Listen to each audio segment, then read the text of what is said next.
Hi guys, it's JK again. Welcome back to my channel. I know it's been a little bit since my last video and I do apologize. A lot's been happening in my personal life. But I did want to go ahead and get a video out there for you. I know that my last video I mentioned that I would go ahead and do a tutorial on how to pick up dropped stitches with a crochet hook.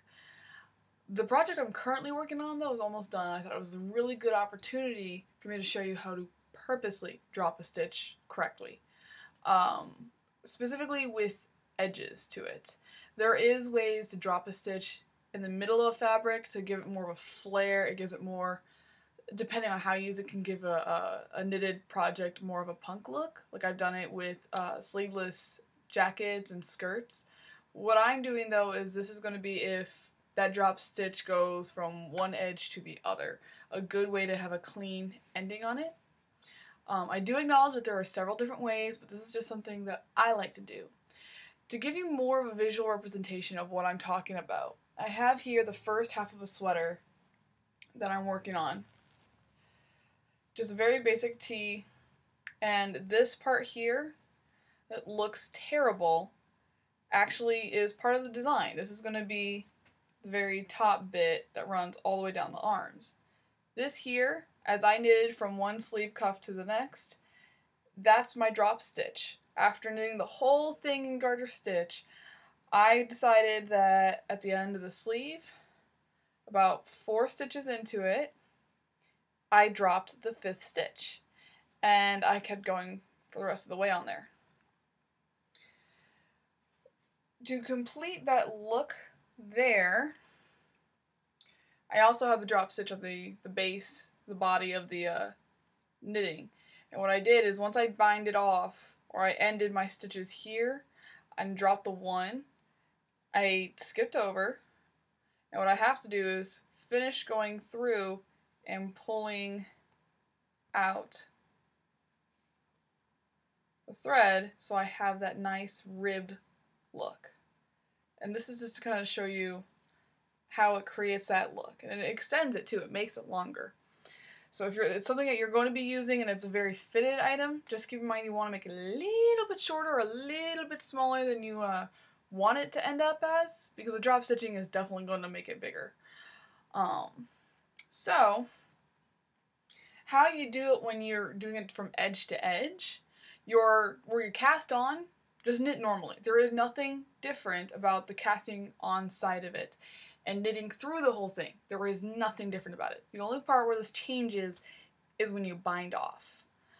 So, where I have this, because this side here where my yarn is going to be the top part, close to the neck, it's going to be on the side of the shoulder. I'm going to go ahead and just do my normal knit, bound off 1, I bound off 2, bound off 3, and I bound off 4. Now, you can do whatever your limit is that you want. It doesn't even have to have rhyme or reason. You can do, you dropped off after 6, you dropped off after 10. For me, I do want a very symmetrical look, so I want to make sure that I have my number of stitches that I'm binding off correct. Now, my magic number was 4. Going back to my needle, just the 1 on the needle. This is the 4th stitch. I'm going to make it really big. I'm going to take the ball of yarn that's attached to the whole thing. I'm going to slip it through. And I am going to pull tight on it. I am actually going to go ahead and knot it as if I'm done completely binding it off at this point. So that way I have 4 stitches that are done and the rest are still on my needle. Now, I am working with medium weight Red Heart yarn, size 11 needles. I had to double check. For me, for dropping off a stitch with this pattern with the garter stitch, I'm going to go ahead, pull off the 5th stitch. Just going to leave it alone. And I'm even going to go ahead and pull it out a couple rows. So I get a pretty good feel of how big that gap is going to be. I'm going to pull it down a little bit more.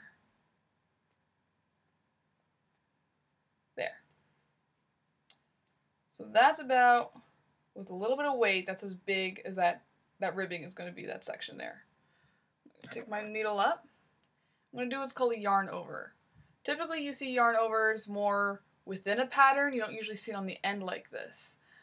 But what a yarn over simply is you're wrapping the yarn around your needle. It's literally yarn over the needle. So normally you don't do this until you have the needle in a stitch already, so that way you can pull it through again. This is adding length.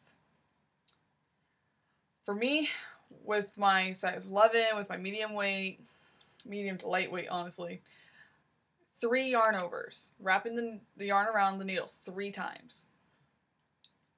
Go back, knit again. So that's my 6th stitch I just knitted, my 7th stitch, and I'm going to go ahead and bind off. And now I'm going to slip this back, my 7th stitch, back onto the other needle. Just double checking my work. And it looks like I went a little too loose, so I'm just correcting myself. If you went a little too loose on your yarn over, there we go, or did too many of them, it's perfectly fine. I personally like to also knot it, so just pull in the stitches to make that the 6th one, because you bind it off on the 4th, you drop the 5th, your 6th stitch, I like to pull a little bit tighter on this. Go back to my 7th, size it, and there you go. That is a nice clean, no ruffling, no weird, no extra cutting it and knotting it and tying it, so you don't have to worry about any of those loose ends. And what you can do for the rest of this row is just normal binding off like you would any other time. Slip the 7 back onto the right place and just keep on going. This is lots of fun, like I said, for a lot of different things.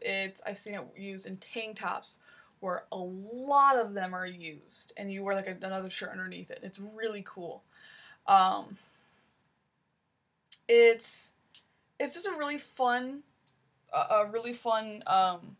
trick that I actually had to create on my own. I didn't really see any videos out there for myself for this, and honestly I came up with the want to make this because I saw one day being in the mall just eating at the food court, there was this really pretty Asian girl next to me wearing the sweater that had drop stitches throughout the body of it and even on a couple rings on the sleeve.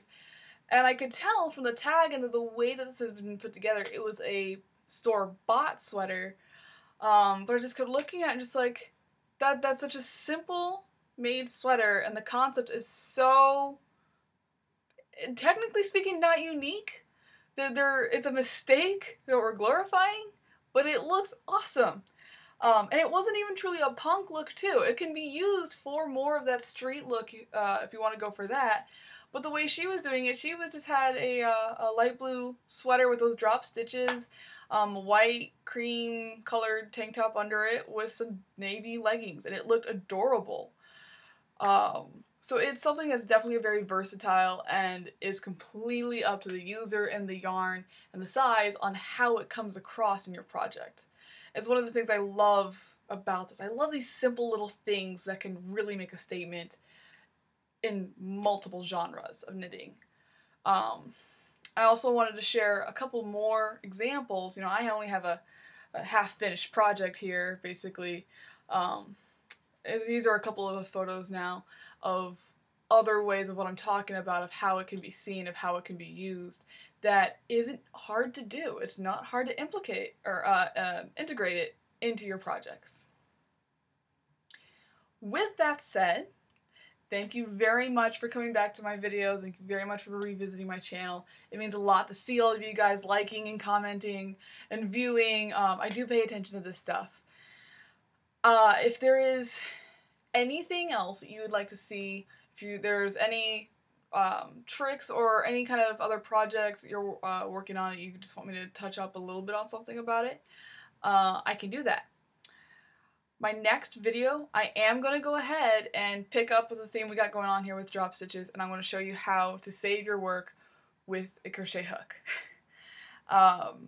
So keep in tune for that. That might be a little bit of a longer video because I am probably going to try to show you on how to do it on multiple different stitches.